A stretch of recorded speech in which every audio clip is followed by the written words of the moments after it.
For theme 2, we're going to be looking at some theories of gender in educational organizations and how it is that some of the authors that we're going to be looking at this week have conceptualized and thought through issues of gender in bureaucratic organizations like education organizations. We're also going to be looking at some of the theories that have informed discussions of gender equality slash equity in educational organizations. Of course, we're not talking about the same thing, although they are certainly related.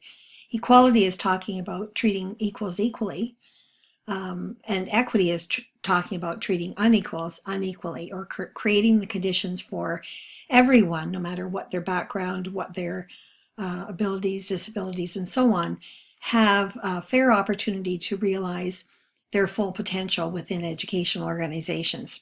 So that requires a different kind of thinking about what happens in educational organizations, both for students and for those who provide educational opportunities. So we'll be looking particularly at the connections between three readings, one by Coulter, one by Kim and Bruner, and one by Jewell. But first we're going to deal with the F word, and I know that this is an uncomfortable word for some people, although we have now a prime minister that is quite comfortable saying the word feminism and feminist, and we have a lot more public people, even pop stars, talking about feminism. So feminism has taken on a different kind of quality of discussion in our contemporary society. But I think it's important for us to understand how feminist theory has informed our understanding of gender over the years, and particularly since about the 1970s, although there were certainly movements of feminism prior to that. There's first of all, I guess we need to understand that the word feminism should more accurately be feminisms, because over time, and for various reasons, different theoretical strands have emerged to understand the place of women in society and the interactions between men and women in society. But there's a kind of global overarching concept that I think most theorists would agree to, and that is the global idea of feminism refers to the belief that men and women deserve equality in all opportunities, treatment, respect, and social rights. And that in general, feminists are people who try to acknowledge social inequality based on gender and stop it from continuing.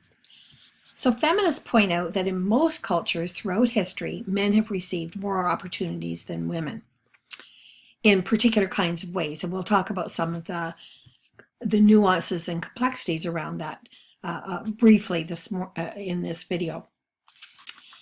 So the first branch of feminism that we're going to talk about, and there are many more as well, other than those that I'm going to be talking about in this video, but these are the most predominant ones, and so I wanted to talk about them a little bit because you will probably come across these in various readings. So the first is liberal feminism, and liberal feminism would be the suffragettes, for example, where we're talking about a much more individualistic notion of equality.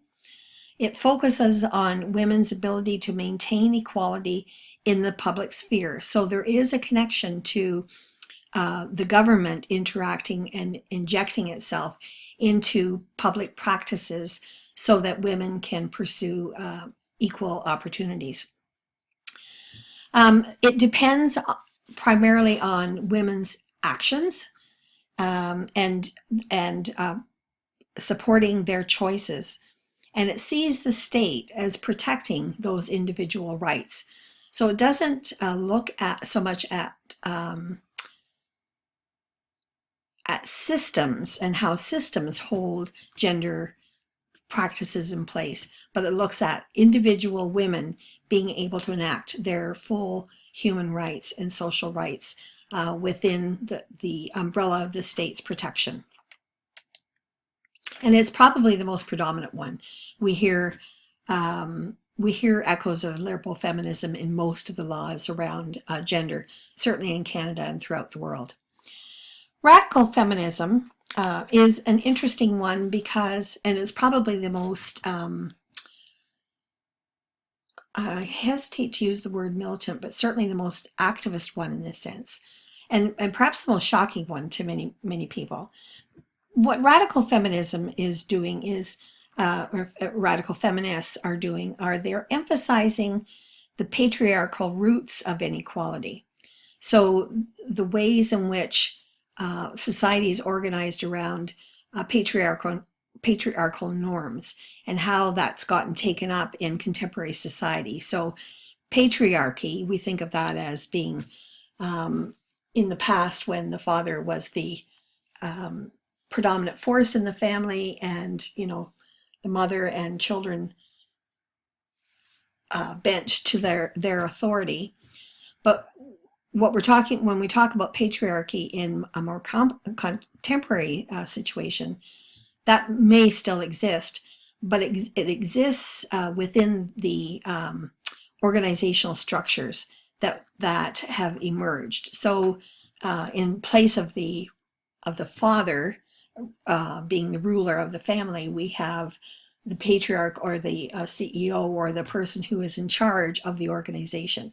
And in most cases, certainly as we look around the world today, and as Connell mentions in his article, in her article, we see this as male-dominated organizations throughout society. So radical feminists reject or emphasize these patriarchal roots as the source of inequality. They reject current socioeconomic structures that are tied to patriarchy, and they are seeking cultural change that undermines patriarchy and its associated hierarchical structures. And in some cases, radical feminists have disassociated themselves entirely from male norms and have tried to create female-only societies. So it's an interesting place to kind of conceptualize or think through what that might look like. But in most cases, it's been rejected in terms of public policy. And then there's critical or socialist feminism, and you'll hear both terms. I think Coulter raises socialist feminism.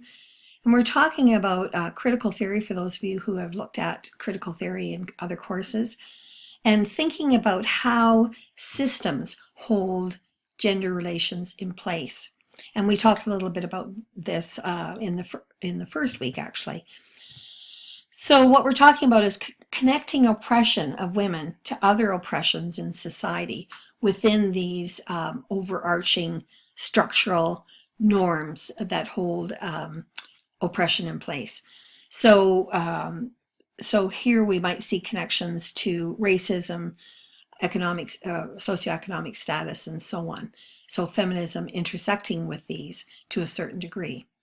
And the primary focus here is on ensuring that women are able to function fully and using their full potential within the public sphere, whereas radical feminism is looking more at the private sphere.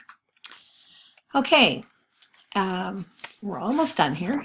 So post-colonial feminism is one that has emerged with significant force, particularly I would say in the last 15 years or so, where there has been a very large critique, a very important critique of much of the feminist work that preceded it, in the sense that the voice of women from colonized locations who represent a colonized history, and here we're talking about Indigenous women, Black women, women of the global South, etc., who have suffered under the heel of colonial rule and are living to some degree in a post-colonial world, but the remnants of that colonialism persist.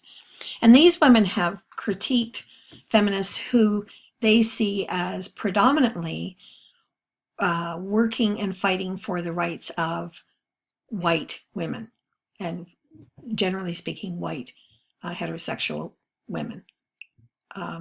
And so this critique has become very important, and we're going to be looking at that when we look at intersectionality and the way in which feminism has intersected with other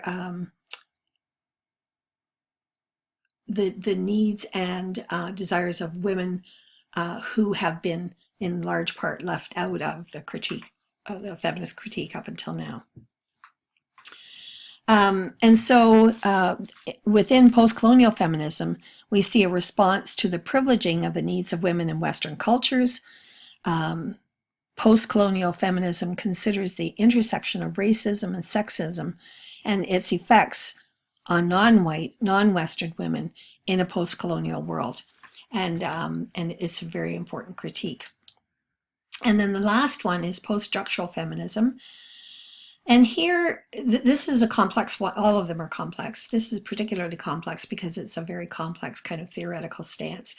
But nevertheless, you may see it emerge, and I'm just going to give all of these kind of a quick and dirty treatment, but this one in particular. So post-structural feminism looks at the discourses that shape how we construct our identity, what is referred to in post-structural theory as our subjectivity. And it questions how discourses shape social identities over time. How is it that these discourses have shaped opportunities and challenges and oppressions for women and men over time? How these social structures are formed and how they can be unformed, because if discourses shape them, then in shifting the discourses, we can also unform these processes. And it looks at how the cultural hegemony or the cultural domination of dominant groups in society is secured, but also how it's contested. So it suggests that social formations that Connell talks about, for example, in her chapter, can be dislodged and can be reformed. And it also looks at how emancipatory social change and political practices can be demonstrated and reconstructed. So it's a very, it looks at questions in a very complex way. And here's where much of the work around masculinities, for example, has emerged as well. Because post-structural feminism is looking at not only how discourses shape opportunities for women, but how they shape opportunities for women in relation to men, and how we can disentangle the various ways in which masculinities are formed for men in various socioeconomic statuses and races, et cetera, et cetera. So it presents a very complex location for considering all of these questions around gender. So that's your quick and dirty look at gender and feminist theory. And we'll pick up on some of these themes in other readings as well. But I wanted to put this out there for you, just for those of you who haven't looked at feminist theory before, and to just kind of introduce some of these terms so you have some idea of what it is that a writer might be talking about. And if you have any further questions, of course, I'd be happy to direct you to readings or discussion that we can have, etc. So hopefully that's been helpful.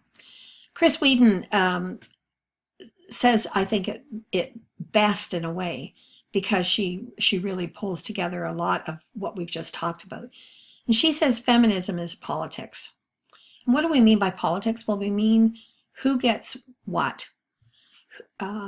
Essentially, politics in its barest form is deciding on who gets what, when, how, and who gets to decide those questions. So feminism is a politics in the sense that it's challenging some of what already exists around issues of who gets what, who gets educational opportunities, who gets promotions, etc., etc. So it's a politics directed at changing power relations between men and women in society. These power relations structure all areas of life: the family, education and welfare, the worlds of work and politics, culture and leisure. They determine who does what and for whom, what we are, and what we might become. And this is why when we talk about gender, we're talking about something that's very, very close to the bone. It's very, very close to how we conceptualize ourselves and the others that are in our immediate circle of family and friends. How it is that we think about opportunities within the organizations that we're a part of, and so on. So it's, for some, a kind of dangerous place to rethink all of that and to reconsider what that might mean in terms of both our private and our public lives. And so Whedon's words still stand even how many years later, almost more than 30 years later. And this is still the task of feminism, and still the task of thinking about how gender works in educational organizations. So let's look at the three readings that we're going to be talking about and making connections between. I apologize, I've got really awful cold that will not leave me. So if I'm coughing, I'll try to minimize it. Rebecca Coulter is a professor, or a retired professor now, but still extremely active, still writing, and very involved in various organizations around social justice. She's a historian of some note, is well known within certainly Canadian historical circles and international historical circles as well. And much of her work focuses on gender relations, particularly in educational organizations. And she's continues to be engaged in that. Oh, sorry about that. So in this paper, she looks at the history of the connections between feminist research and activism and policy. And she argues that as there has been feminist activism of various kinds over time, we have seen some demonstration of that in the policies that affect the work that we do in educational organizations. And she harks back to the Royal Commission on the Status of Women in 1970. She looks a little bit at the women's movement in the 60s as well, but she, in terms of public demonstration, she looks at the Royal Commission on the Status of Women, which comes out of the activism of the 60s, actually.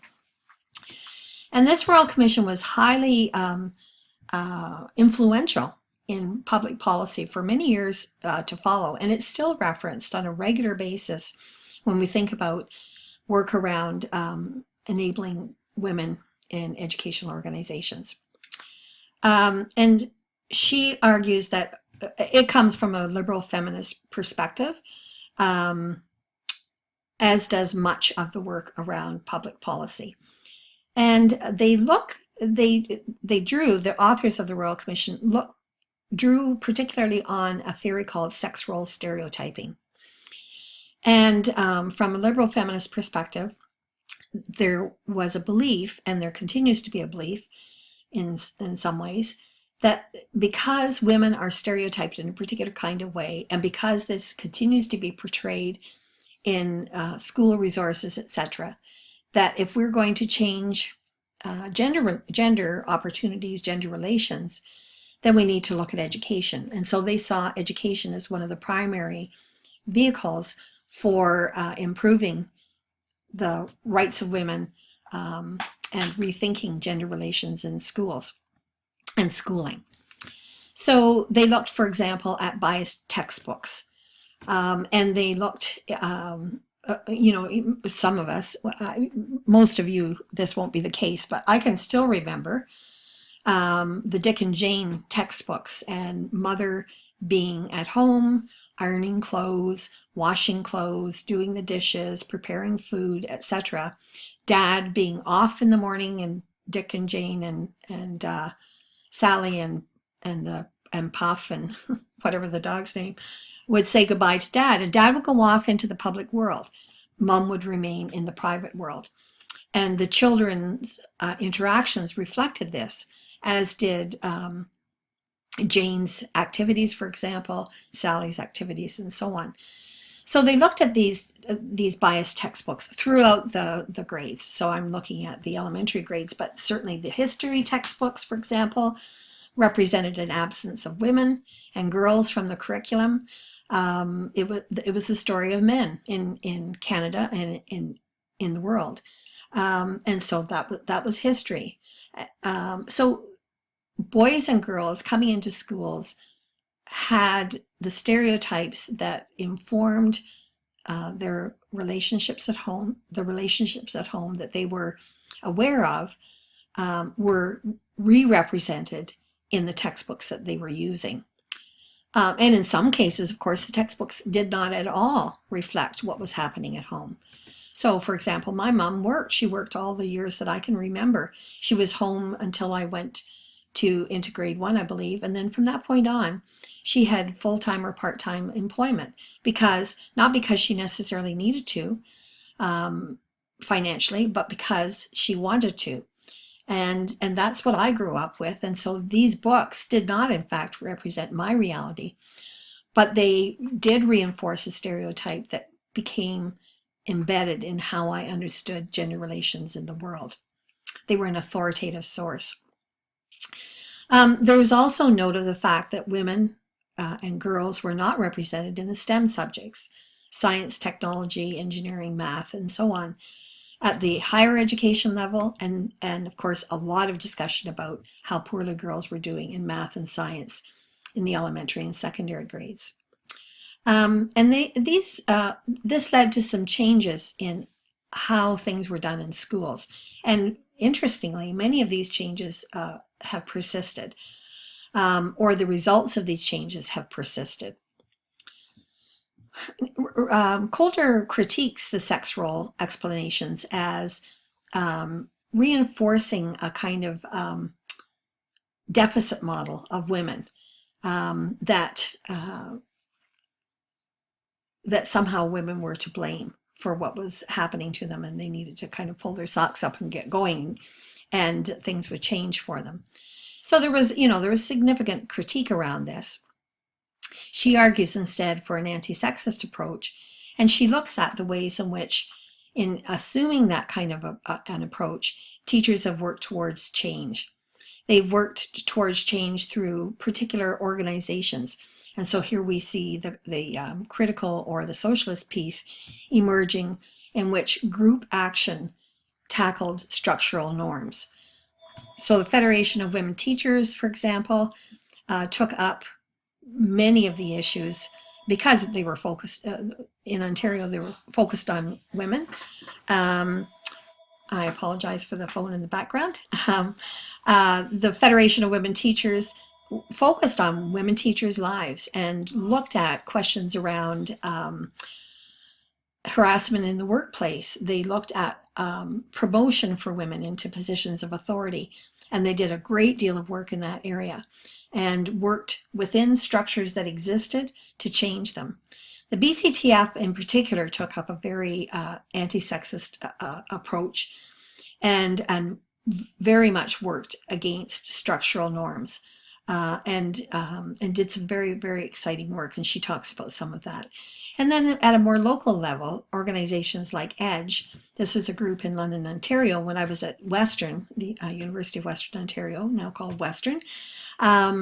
EDGE was an education for gender equity. And a group of teachers in London got together and worked very hard within their system and with organizations like their unions and the government to change opportunities for students in schools. In particular, that was their primary focus, as well as around issues like promotion. So Coulter's paper, I think, does a really nice job of looking at the history of activism as it's informed by feminist research, and how feminist research has been responsible for moving towards activism. And to go back to Whedon's discussion and the quote that we used, it is a political force. It worked with the politics of the day to change practices in schools. Kim and Bruner, this is Chris Bruner. I wasn't able to find anything about Kim, and my suspicion is that Y.L. Kim was a doctoral student of Dr. Bruner's, and they've worked together on this work around the superintendency. I may be wrong about that, but I'm kind of guessing because I haven't been able to find anything else other than quotes from this article, which has been quite influential in thinking about how organizations are structured in particular kinds of ways.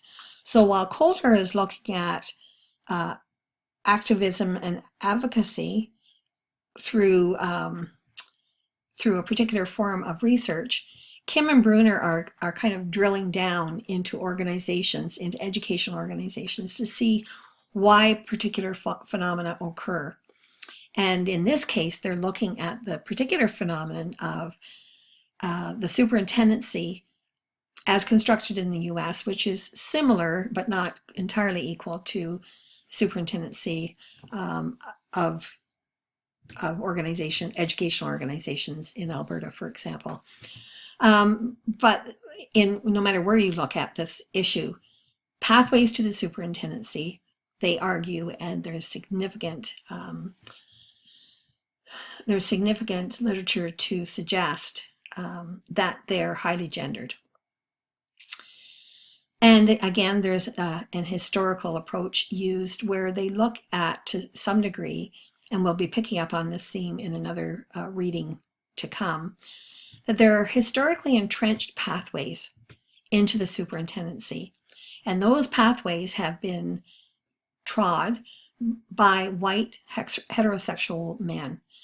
And there was an expectation that the superintendent would represent a particular kind of maleness. And that particular kind of maleness was attached to power and authority. Partly because they were educated for those kinds of roles. However, historically, now this is the case today, generally speaking, but historically, women and visible minorities were not educated in the academic subjects that were necessary for administrative roles, and instead were educated for the roles that they were presumed to be taking up as either working class roles or support roles within organizations.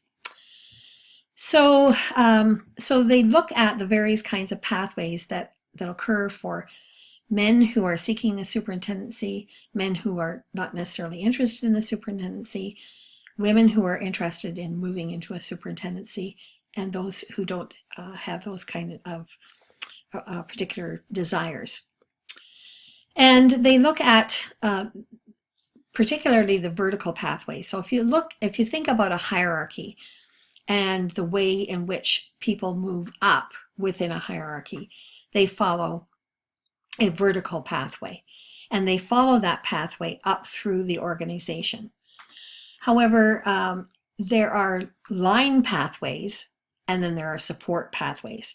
So if you think about a typical hierarchy portrayed in, an organization's, book, their pamphlet on how we're organized, let's imagine, you'll see across the top will be, at the top will be the director or the superintendent. There will be a slight line down, and then a wider line with little lines coming down from it. And there will be assistant superintendents. And then from those assistant superintendents, there will be other lines that will emerge, and they will be usually the supportive staff that are helping them with their various kinds of responsibilities. So those vertical pathways can be line pathways, that is a more direct pathway to the superintendency. So you would begin as a vice principal, work in head office as an assistant superintendent, and then move into the superintendency. So you're working up direct lines of authority. Attendant to those direct lines of authority are those that are going to be attached to supportive roles. So these will be consultants, etc. So if you look at most educational organizations, those line positions are usually, and let's say often, predominantly held by men, whereas the support positions are held by women. And so when they looked at the organizations that they studied in this paper, they found that pattern was replicated. So when women moved into a superintendency, they tended to follow a much more circuitous route, because they would move from support roles into a line position, and then back into a support role, and then back into a line position, and then up into the superintendency. And because so many women tend to be congregated in the elementary level, and because most promotions happen from the secondary level, then they would often have to move through the elementary system into the secondary system in administrative positions, and then into the hierarchy at head office. And so we see these pathways being represented, and they argue that these mirror male patterns of public and private life. That is, that males tend to, just like Dick and Jane and father leaving and saying goodbye to the kids and leaving for the day and leaving the family behind, that in organizations this is what happens, generally speaking, as well, that males tend to move up through the public ranks, and their private life doesn't factor into their decision making to the degree that it often does with women.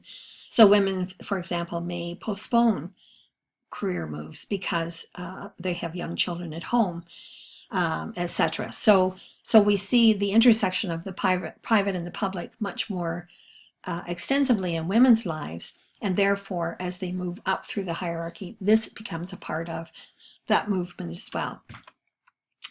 The other question that comes up, and this is interesting to me because in a study that a colleague of mine and I did with women who were the first professors in educational administration in universities in Canada, this was an issue that came up repeatedly, this notion of fit. That first of all, the hiring organization, so in the Kim and Bruner paper, this would be the boards themselves, they're looking for fit. So while the process itself may look entirely meritocratic, that is, everybody gets asked the same questions and so on, those things that go into the decision-making process when making a choice often hinge on, 2 or 3 candidates that are equally qualified, can do probably a very good job for what they're being hired for within the educational board office. But those who look right, and I put quotations around that because this is that kind of nebulous gray area that can make a significant difference in women's and visible minorities' lives when looking at how they're going to move into educational organizations. That becomes one of the deciding factors, if unstated even. And it goes around the notion of fit. So before they're hired, fit is very important. And after they're hired as well, as they integrate into the organization, those who look different, those who may bring a different kind of sensibility or a different kind of life experience into the organization may find it harder to fit in to the decision-making processes. And as a result, the pathway that they follow can be shaped by that whole notion of fit. So as a result of all of this, women follow a much more circuitous route that does not necessarily follow the vertical pathway up the hierarchy.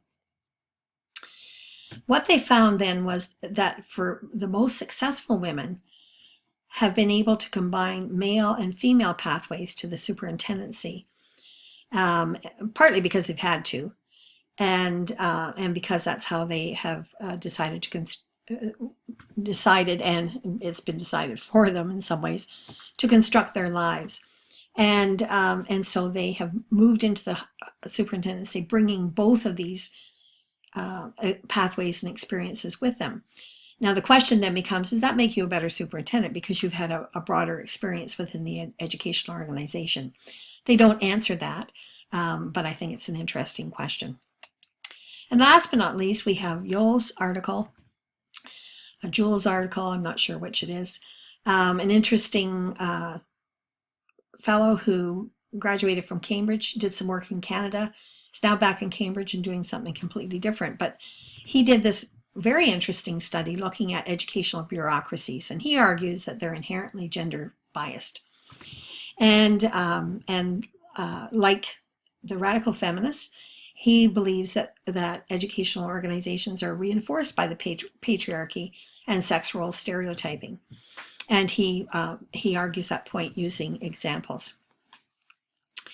So he then says that theories of management and organizations have perpetuated and inscribed gender norms and privileged the public over the private.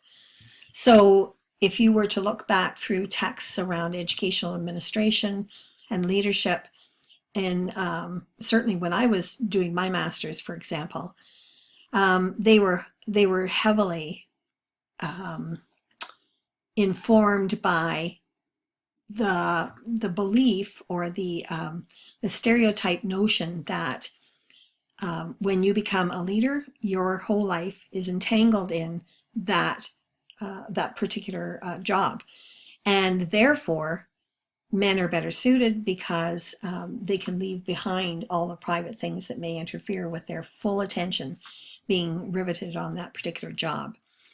So and these theories then become, perpetuated over time and create their own reality because they inform how practices occur in educational organizations.